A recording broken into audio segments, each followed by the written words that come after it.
selamat pagi. Kembali lagi dengan saya Dika Sri Rajati Bancin dengan NIM 200320066. Video kali ini kita akan membahas tentang analisis pasar untuk memenuhi tugas mata kuliah Rancangan Usaha Agribisnis dengan dosen pengampu Bapak Wahyu Isnanda Nasution SSTMP. Sebelum kita tahu lebih jauh tentang analisis pasar, kita harus lebih tahu dulu dan memahami apa analisis pasar. Analisis pasar adalah penilaian kualitatif dan kuantitatif dari suatu pasar yang bertujuan untuk melihat kondisi pasar, baik dari segi volume, penilaian, bagaimana segmen pelanggan, pola pembelian, serta persaingan di dalam lingkungan pasar, dan apa hambatan untuk masuk ke dalam lingkungan pasar. Adapun tujuan dari analisis pasar adalah untuk menunjukkan kepada investor bahwa produsen memahami pasar dengan baik dan pasar tersebut cukup besar untuk membangun bisnis yang berkelanjutan. Selain itu, untuk lebih mengetahui informasi tentang pasar seperti lingkungan pasar, jenis pasar, karakteristik pasar, dan mempersiapkan strategi di dalam menghadapi persaingan, dan bagaimana menerapkan kebijakan pemasaran, serta mampu merencanakan teknik pemasaran yang baik, sehingga pasar tersebut dapat menarik investor dan berkembang dengan pesat. Di dalam analisis pasar, ada 5 hal yang harus diperhatikan, yaitu yang pertama, bagaimana gambaran umum tentang struktur produk pasar. Artinya, bagaimana kita menentukan sekumpulan produk yang dapat diusulkan untuk memenuhi kebutuhan pasar, dan menganalisis bagaimana tingkat kemampuan dalam mengganti suatu produk yang tidak baik lagi di dalam lingkungan pasar. Yang kedua, batasan pasar yang relevan, artinya bagaimana batasan kelompok pesaing yang secepatnya secara relevan. Contohnya, bagi batasan antara merek atau pemasar lain yang memenuhi kebutuhan pasar yang sama. Yang ketiga, menganalisis permintaan industri, artinya kita harus mempelajari siapa, mengapa, dan bagaimana konsumen atau pelanggan membeli jenis produk yang dijual di dalam pasar.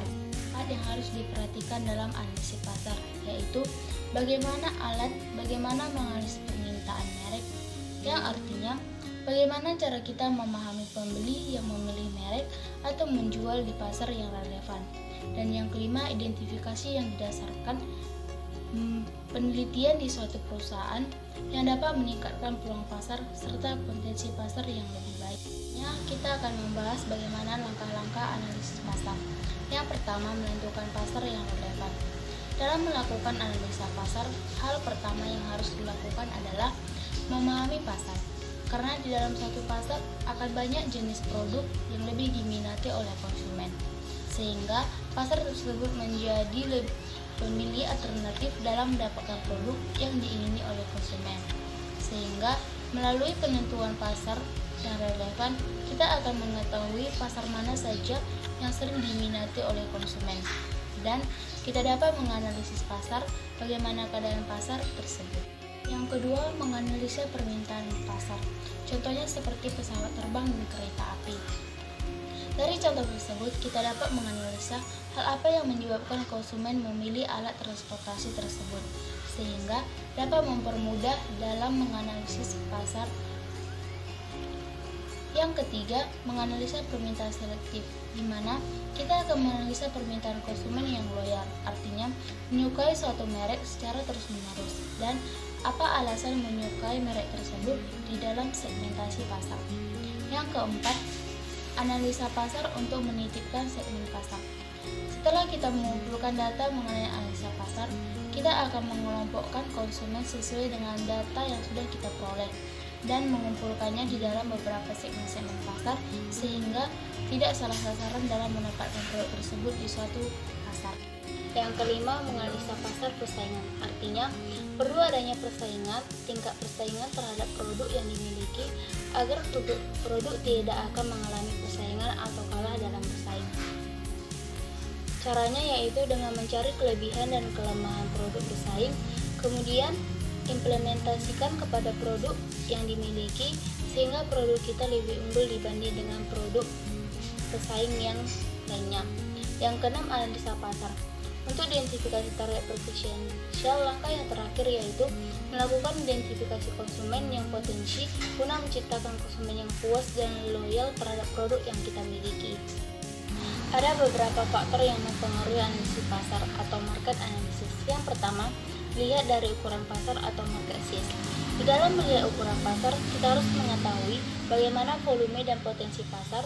Volume pasar menunjukkan totalitas semua penjual yang direalisasikan dari pasar khusus. Sedangkan potensi pasar mengacu pada ketentuan batas atau dari total permintaan dan mempertimbangkan akar pelanggan potensial.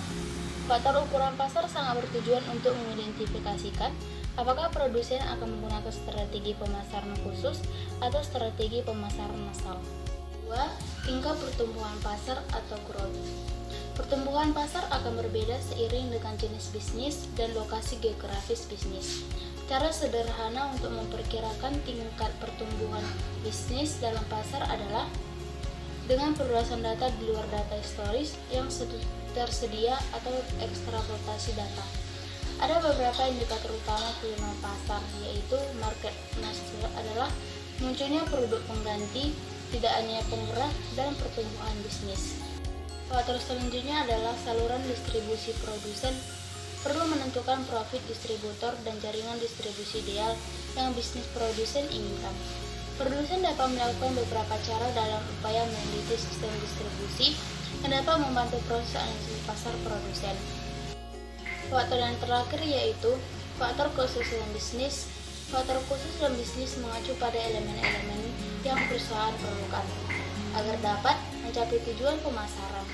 Beberapa faktor tersebut yaitu yang pertama akses ke sumber daya unik yang penting, yang kedua kemampuan untuk mencapai skala ekonomi yang terbaik, yang ketiga akses ke saluran distribusi manapun, dan yang keempat perkembangan teknologi. Ada beberapa manfaat analisa pasar. Yang pertama, mendapatkan konsumen. Melalui analisa pasar, kita akan lebih mudah dalam mendapatkan konsumen karena produk yang akan kita jual sesuai dengan apa yang dibutuhkan konsumen. Yang kedua, melihat persaingan. Dengan adanya analisa pasar, kita akan mengetahui kelemahan dan kelebihan persaingan dari bisnis kita, sehingga akan mengalahkan bisnis yang sudah ada, dan kita dapat menang dalam bersaing. Yang ketiga, memanfaatkan peluang. Salah satu cara memanfaatkan peluang bisnis yang ada adalah dengan membedakan produk yang sudah ada di pasaran.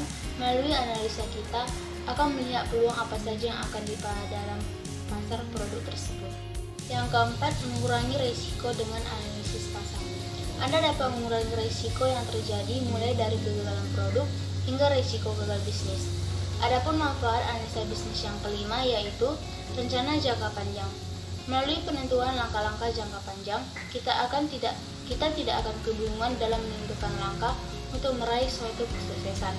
Yang keenam, menjadi tren bisnis. Analisa pasar yang dilakukan juga memberikan manfaat bagi bisnis, terutama memunculkan ide-ide baru yang bisa menjadikan bisnis kita sebagai tren center pembisnis lainnya. Dan yang keenam, mendapatkan keuntungan dengan cepat. Manfaat yang terakhir dalam proses pasar adalah mendapatkan keuntungan yang lebih cepat dibanding dengan tanpa melakukan proses analisis.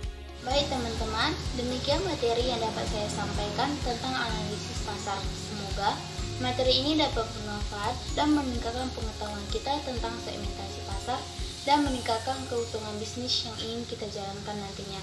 Terima kasih dan sampai jumpa buat teman-teman.